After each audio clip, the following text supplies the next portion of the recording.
Hello everyone, I am Stinky and today we are back with another video. In the wake of E3 and the huge amounts of hype for Super Smash Bros. Ultimate, I've noticed that a lot of people have been uploading their predictions or wish lists for newcomers. So I've decided to make my first countdown video in 2 years to hop on the hype train. Now let's get straight into my top 7 wanted newcomers for Super Smash Bros. Ultimate.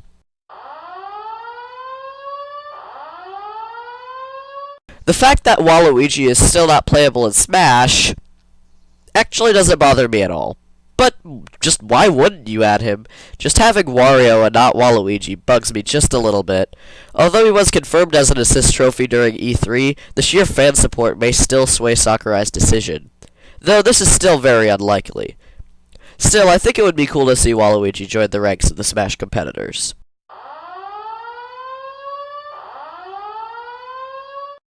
When I first saw Rivali, I was convinced that someone had made Falco into a Pokemon and then evolved him to make this memorable character. He's an archer, which makes him pretty unique as far as a moveset could go, but there is a character higher on this list that I think could also fill that role. But all that aside, of the 4 champions of Breath of the Wild, I'm pretty sure he's the fan favorite.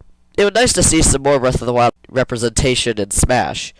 His game is kind of on the newer side, but hey, Link got updated, so maybe Rivali has a small chance.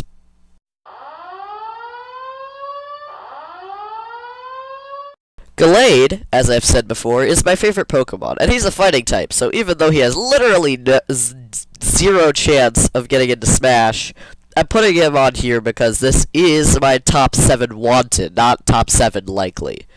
He'd be such a unique fighter, and I'd be extremely happy if Gallade even got a trophy or even assist trophy.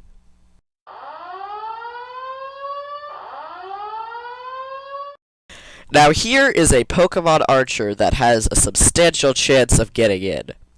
Ever since Melee, Smash has had a consistent streak of adding new Pokemon representatives every game, and Decidueye seems to be the only probable choice here.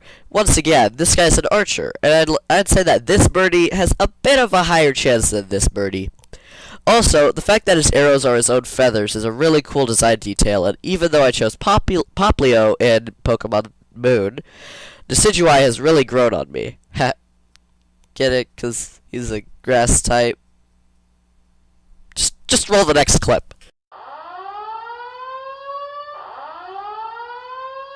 Ah, Captain Toad. Possibly my favorite Mario character since his appearance in Super Mario Galaxy, which happens to be my favorite Mario game.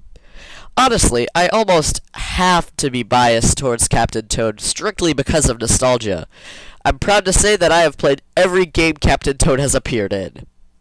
Besides his own game.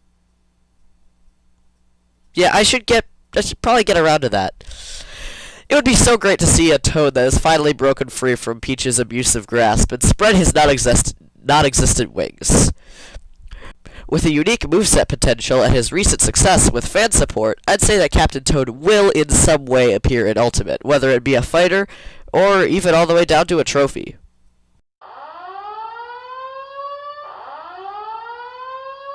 Once again, nostalgia kicks in for number 2 spot on the list, Bandana D. It would only be fitting to complete the epic quartet that has followed Kirby since Kirby's Return to Dreamland. Once again, my first and favorite Kirby game.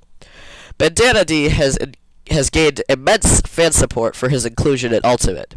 His spear would offer a new style of fighting, and he has a lot of moves to draw on from his appearances for his moveset. I would be so happy if Bandana D made the cut, and I know I'm not the only one who thinks so.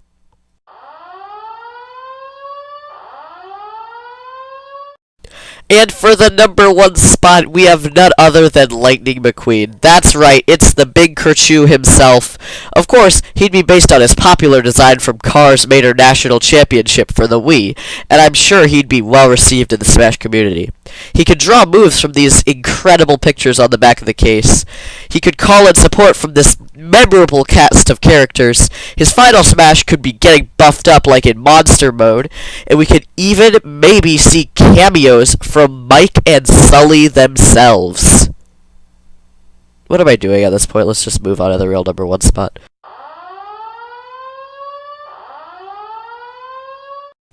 At long last, we've made it to the top with my number 1 pick for Smash, the Princess Zelda fanatic and Wind Mage himself, Vati of the Minish.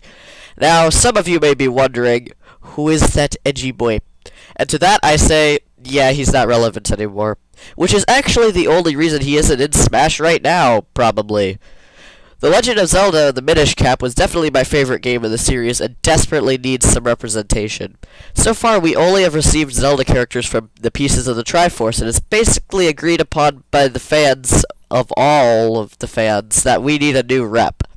Vati is a Toon villain, which works well with Toon Link being in the game, and Vati has actually been in more Zelda games than any other villain besides Ganondorf.